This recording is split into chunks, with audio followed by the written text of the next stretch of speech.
1. Peperangan Bani Quraizah. Peperangan ini berlaku pada tahun ke-5 Hijrah.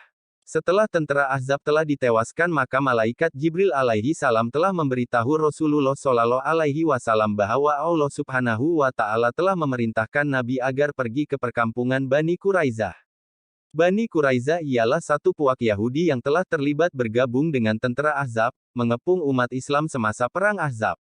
Rasulullah shallallahu alaihi wasallam yang masih belum sempat melucutkan pakaian perangnya telah mengerah tentara Islam mengepung perkampungan Bani Quraizah sehinggalah mereka menyerah kalah.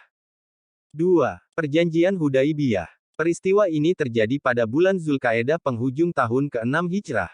Antara sebab berlaku perjanjian Hudaibiyah tersebut, Nabi Shallallahu Alaihi Wasallam mengumumkan kepada kaum muslimin keinginan baginda Rasulullah Shallallahu Alaihi Wasallam untuk berangkat pergi ke Mekah bagi melaksanakan satu lagi ibadah, yaitu dengan menunaikan ibadah umrah. Hasil pengumuman tersebut yang diberitahu itu telah mendapat sambutan yang sangat baik oleh sekitar 1.400 orang sahabat dari kaum Muhajirin dan Ansor pada masa itu.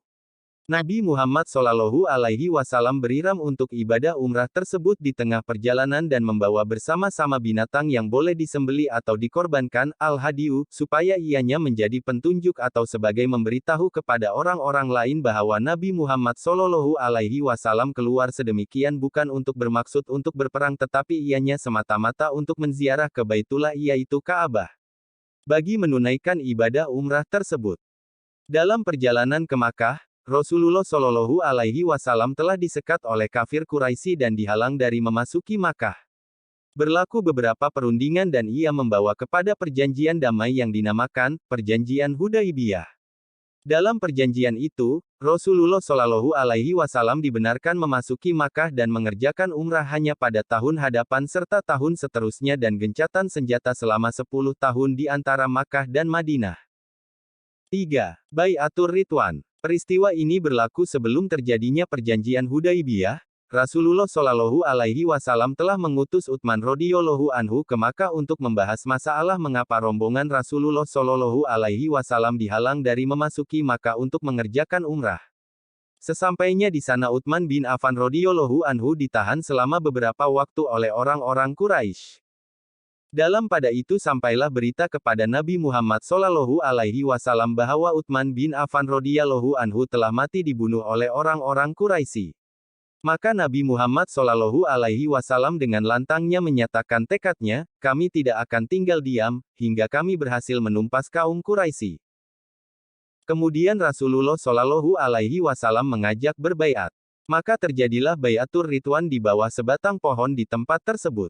Baiat yang dimaksudkan ialah satu perjanjian yang berlaku antara Nabi Muhammad Shallallahu Alaihi Wasallam bersama para sahabat yang ada ketika itu untuk bersatu padu dan bekerja sama menentang orang-orang kafir Quraisy.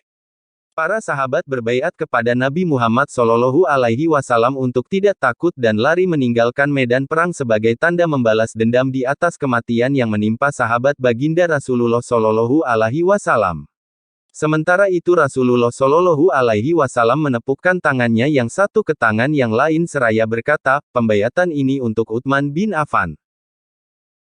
Setelah pembaiatan tersebut, yang mana telah didengari oleh pihak orang-orang Quraisy, barulah datang berita yang menyampaikan kepada Rasulullah Shallallahu Alaihi Wasallam bahwa kabar terbunuhnya Utsman bin Affan itu tidak benar. 4.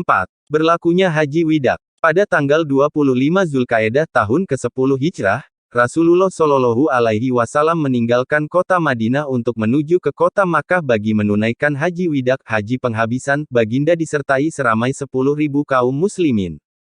Haji tersebut adalah haji pertama Rasulullah Shallallahu Alaihi Wasallam dan yang terakhir bagi baginda. Rasulullah Shallallahu Alaihi Wasallam hanya mengerjakan sekali sahaja ibadah haji dan 4 kali ibadah umrah sepanjang umurnya mengikut catatan sejarah.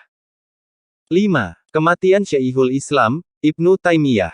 Nama lengkap Ibnu Taimiyah ialah Taqiyuddin Abdul Abbas Ahmad bin Abdul Salam bin Abdullah bin Muhammad bin Taimiyah Al-Harani Al-Hambali. Beliau dilahirkan pada hari Isnin, 10 Rabiul Awal 66 Hijrah bersamaan tanggal 22 Januari tahun 1263 Masehi di Haran. Beliau adalah seorang yang amat berjasa dalam melaksanakan dasar, pembersihan, dalam Islam. Apabila umat Islam sudah mulai menyimpang dan mencampur adukan unsur-unsur bid'ah dan hurafat dalam ajaran Islam pada zamannya, maka beliau tampil berusaha mengembalikan mereka ke landasan Islam yang sebenarnya. Beliau juga meninggalkan ratusan buah kitab karangannya yang menjadi rujukan sehingga sekarang. Karangan terbesarnya ialah Fatwa Ibnu Taimiyah yang menjadi rujukan ahli fiqh dan hukum sehingga ke hari ini. Beliau meninggal dunia hari Isnin, 20 Zulkaidah 728 Hijrah, tanggal 28 September tahun 1328 Masehi, dalam usia 67 tahun setelah sakit dalam penjara lebih dari 20 hari. Beliau menghembuskan nafas yang terakhir di atas tikar solatnya, sedang dalam keadaan membaca Al-Quran. Walaupun beliau juga seorang yang banyak dibenci orang karena pendirian tegasnya, tetapi jenazah beliau diiringkan ke pusara oleh 200.000 orang lelaki dan 15.000 orang wanita.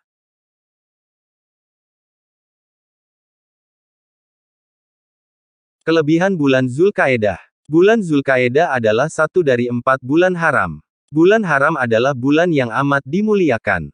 Bulan haram adalah bulan persaudaraan, perdamaian dan kemaafan.